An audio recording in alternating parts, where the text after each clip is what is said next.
Anupam Hazra BJP ರಾಷ್ಟ್ರೀಯ ಕಾರ್ಯದರ್ಶಿ. ಪಶ್ಚಿಮ ಬಂಗಾಳದ ಈ ಬಿಜೆಪಿ ನಾಯಕ ಪುಂಡನ ರೀತಿ ಆಡ್ತಿದ್ದ ಮಾತಿಗೆ ತಕ್ಕ ಶಾಸ್ತಿಯಾಗಿದೆ. ಕೋಲ್ಕತ್ತಾಕ್ಕೆ ತೆರಳಿದ್ದ ನಡ್ಡಾ ಮತ್ತು ಅಮಿತ್ ಶಾ ಕಿವಿಗೆ ಬಿದ್ದ ಅಶಿಸ್ತಿನ ವರ್ತನೆ ನಿನ್ನೆಯಷ್ಟೇ ಹಜ್ರಾನನ್ನ ಕಿಕ್ಔಟ್ ಮಾಡಿಸಿದೆ. ಇತ್ತ ಕರ್ನಾಟಕದಲ್ಲೂ ಕೂಡ ಫಿಲ್ಟರ್ಲೆಸ್ ನಾಯಕರಿಗೆ ಗೇಟ್ ಪಾಸ್ ಕೊಡಿ ಎನ್ನುವ ಒತ್ತಡ ಹೆಚ್ಚಾಗಿದೆ. ಮಾಜಿ ಮುಖ್ಯಮಂತ್ರಿ ಡಿವಿಎಸ್ ಶಿಸ್ತಿನ ಪಾಠಕ್ಕೆ ಆಗ್ರಹಿಸಿದ್ದಾರೆ. ಇಲ್ಲದೇ ಇದ್ರೆ ಪರಿಸ್ಥಿತಿ ಕೈ ಮೀರುತ್ತೆ ಅನ್ನೋ ಎಚ್ಚರಿಕೆ ಕೊಟ್ಟಿದ್ದಾರೆ. ಭಾರತೀಯ ಜನತಾ ಪಾರ್ಟಿಯನ್ನ ಹುಲಗಡೆಸುವುದಿದ್ರೆ ಒಳಗಿರುವಂತ 10 ಹಲವು ಪಕ್ಷ ವಿರೋಧಿ ಚಟುವಟಿಕೆ ಮಾಡ್ತಾ ಇರುವವರು ಅಂತ. ಬಿಜೆಪಿ ನಾಯಕರು ತೊಳಲಾಟದಲ್ಲಿದ್ದಾರೆ. ಪಕ್ಷದ ಮನೆಯಲ್ಲಿ ಶತ್ರುತ್ವ ಉಲ್ಬಣಿಸಿದ್ದು ರಾಜ್ಯ ಕಮಲದಲ್ಲಿ ಕುರುಕ್ಷೇತ್ರ ಜನ್ಮ ತಾಳಿದೆ. ಕಾಂಗ್ರೆಸ್ಗೆ ಒಗ್ಗಟ್ಟಿನಿಂದ ಧನಸ್ಸು ಎದೆಗೇರಿಸಿ ಪ್ರತ್ಯುತ್ತರ ಕೊಡಬೇಕಾದ ಬಿಜೆಪಿ ಆಂತರಿಕ ಕಿತ್ತಾಟದ ಛಾಯೆಯಲ್ಲಿ ನಿತ್ರಾಣವಾದಂತಿದೆ. ಕೇಸರಿ ಕಲಹದಿಂದ ಹಿರಿಯ ನಾಯಕರಿಂದ ಇವತ್ತು ಮಂತ್ರೋಪದೇಶವಾಗಿದೆ. ಮಾಜಿ ಸಿಎಂ ಸದಾನಂದ ಗೌಡ ಈ ಬೆಳವಣಿಗೆ ಬಗ್ಗೆ ಬಹಿರಂಗವಾಗಿ ಅಸಮಾಧಾನ ತೋಡಿಕೊಂಡಿದ್ದಾರೆ. ಬಿಜೆಪಿಗೆ ಹಾನಿ ತರ್ತಿದ್ದಾರೆ, ಬಾಯಿಗೆ ಬಂದಂತೆ ಮಾತು. ಬಿಜೆಪಿಯಲ್ಲೇ ಇರೋ ಕೆಲ ನಾಯಕರಿಂದ ಪಕ್ಷಕ್ಕೆ ನಷ್ಟ. ಕೆಲ ಬಿಜೆಪಿ ನಾಯಕರು ಬಾಯಿಗೆ ಬಂದಂತೆ ಮಾತಾಡ್ತಾ ಇರೋದ್ರಿಂದ ಪಕ್ಷಕ್ಕೆ ಲಾಭಕ್ಕಿಂತ ನಷ್ಟದ ತೂಕವೇ ದುಬಾರಿಯಾಗ್ತಿದೆ. ರಾಜ್ಯದಲ್ಲಿ ಪಕ್ಷಕ್ಕೆ ಹೇಳೋರಿಲ್ಲ ಕೇಳೋರಿಲ್ಲ ಎಂಬಂತಾಗಿದೆ. ಇದೇ ಪ್ರಶ್ನೆಯನ್ನೇ ಮಾಜಿ ಸಿಎಂ ಸದಾನಂದ ಗೌಡ್ರು ವ್ಯಕ್ತಪಡಿಸಿದ್ದಾರೆ. ಬಳಗಿನವರಿಂದಲೇ ಬಿಜೆಪಿ ಕುಲಗೇಡಿಸಲಾಗ್ತಿದೆ ಅಂತ ಆಕ್ರೋಶ ವ್ಯಕ್ತಪಡಿಸಿದ್ದಾರೆ. ಭಾರತೀಯ ಜನತಾ ಪಾರ್ಟಿಯನ್ನ ಕಾಂಗ್ರೆಸ್ ಇಂದಾಗ್ಲಿ ಅಥವಾ ಇತರ ವಿರೋಧ ಪಕ್ಷದಿಂದಾಗ್ಲಿ ಏನು ಮಾಡ್ಲಿಕ್ಕೆ ಆಗಲ್ಲ. ಆದ್ರೆ ಭಾರತೀಯ ಜನತಾ ಪಾರ್ಟಿಯನ್ನ ಇವತ್ತು ಏನಾದರೂ ಕುಲಗಡೆಸುವುದಿದ್ರೆ ಅದು ಭಾರತೀಯ ಜನತಾ ಪಾರ್ಟಿಯ ಒಳಗಿರುವಂತ 10 ಹಲವು ಪಕ್ಷ ವಿರೋಧಿ ಚಟುವಟಿಕೆ ಮಾಡ್ತಾ ಇರುವವರು ಅಂತ ಹೇಳುವಂತ ಮಾತನ್ನು ಹೇಳಿದ್ರು.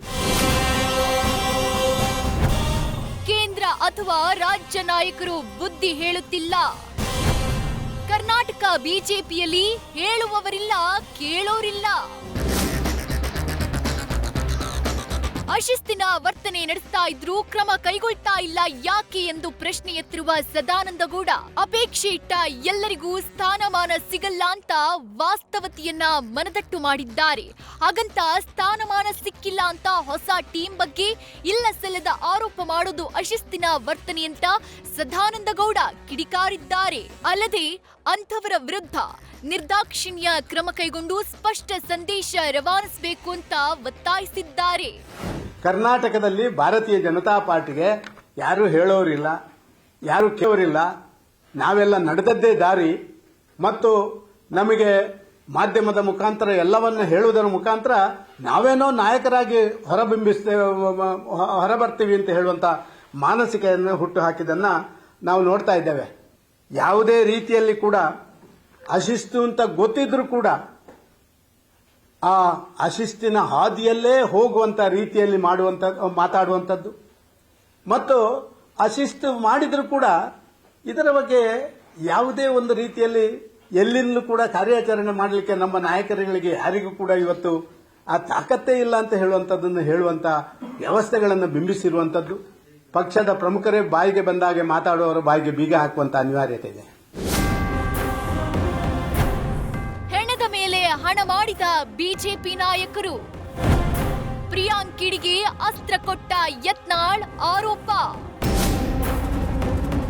ಇನ್ನು ಕೋವಿಡ್ ಕಾಲದಲ್ಲಿ ಬಿಜೆಪಿಯವರು ಹೆಣದ ಮೇಲೆ ಹಣ ಮಾಡಿದ್ದಾರೆ ಅಂತ ಸಚಿವ ಪ್ರಿಯಾಂಕ್ ಖರ್ಗೆ ಕಿಡಿಕಾರಿದ್ದಾರೆ. ಶಾಸಕ ಯತ್ನಾಳ್ 40,000 ಕೋಟಿ ಹಗರಣದ ಆರೋಪ ಮಾಡಿದ್ದಾರೆ. ಈ ಆರೋಪಕ್ಕೆ ಬಿಜೆಪಿ ರಾಜ್ಯಾಧ್ಯಕ್ಷ ವಿಜೇಂದ್ರ ಮತ್ತು ವಿಪಕ್ಷ ನಾಯಕ ಅಶೋಕ್ ಉತ್ತರ ಕೊಡಬೇಕು ಅಂತ ಒತ್ತಾಯಿಸಿದ್ದಾರೆ. ಬಿಜೆಪಿ ನಾಯಕರಿಗೆ ಸವಾಲಾಗ್ತಾ ಇದ್ದಾರೆ. ನೀವೇನಾದರೂ ನನ್ನ ಮೇಲೆ ಆ್ಯಕ್ಷನ್ ತಗೊಂಡ್ರೆ ನಾನು ದಾಖಲೆಗಳು ಬಿಡುಗಡೆ ಮಾಡ್ತೀನಿ ಅಂತ ನಾನು ನಮ್ಮ ಮಾಧ್ಯಮದ ಮುಖಾಂತರ ನಾನು ಅವರಿಗೆ ಮನವಿ ಮಾಡ್ಕೋತಾ ಇದ್ದೀನಿ.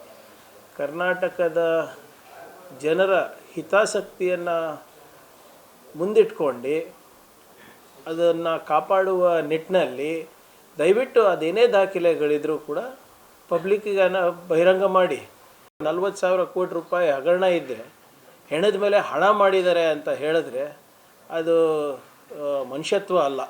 ಸೊ ದಯವಿಟ್ಟು ನಿಮಗೆ ಕನ್ನಡಿಗರ ಪರವಾಗಿ ನಾನು ಕೇಳ್ಕೊತಾ ಇದ್ದೀನಿ. ಮತ್ತು ವಿಶೇಷವಾಗಿ ಇವತ್ತು BJP ರಾಜ್ಯಾಧ್ಯಕ್ಷರು, ವಿರೋಧ ಪಕ್ಷದ ನಾಯಕರು ಅಶೋಕ್ ಸಾಹೇಬರು ಕೂಡ ಇದರ ಬಗ್ಗೆ ಸ್ಪಷ್ಟೀಕರಣ ಕೊಡಬೇಕು. ಒಟ್ಟಾರೆ ಕೋವಿಡ್ ಸಂದರ್ಭದಲ್ಲಿ 40,000 ಕೋಟಿ ಮೌಲ್ಯದ ಹಗರಣ ನಡೆದಿದೆ ಎಂಬ ಬಿಜೆಪಿ ಶಾಸಕ ಬಸನಗೌಡ ಪಾಟೀಲ್ ಯತ್ನಾಳ್ ಆರೋಪ ಬಿಜೆಪಿಯನ್ನ ಇಕ್ಕಟ್ಟಿಗೆ ದಬ್ಬಿದೆ. ಕಾಲ ಮಿಂಚುವ ಮೊದಲೇ ಬಿಜೆಪಿಯ ಈ ಫಿಲ್ಟರ್ಲೆಸ್ ನಾಯಕನ ಬಾಯಿಗೆ ಬೀಗ ಹಾಕದೇ ಇದ್ರೆ ರಾಷ್ಟ್ರ ಮಟ್ಟದಲ್ಲಿ ಮಾನ ಹರಾಜಾಗೋದು ಪಕ್ಕಾ ಅನ್ನೋ ಮಾತುಗಳು ಕಮಲದಲ್ಲಿ ಕೇಳ್ತಾ ಇವೆ. ಬಾಗಲಕೋಟೆಯಿಂದ ಕೃಷ್ಣ ಜೊತೆ Shivaprasad, political bureau, news first. News first ನಿರ್ಭೀತಿಯಿಂದ ನಿಮ್ಮ ಪರವಾಗಿ.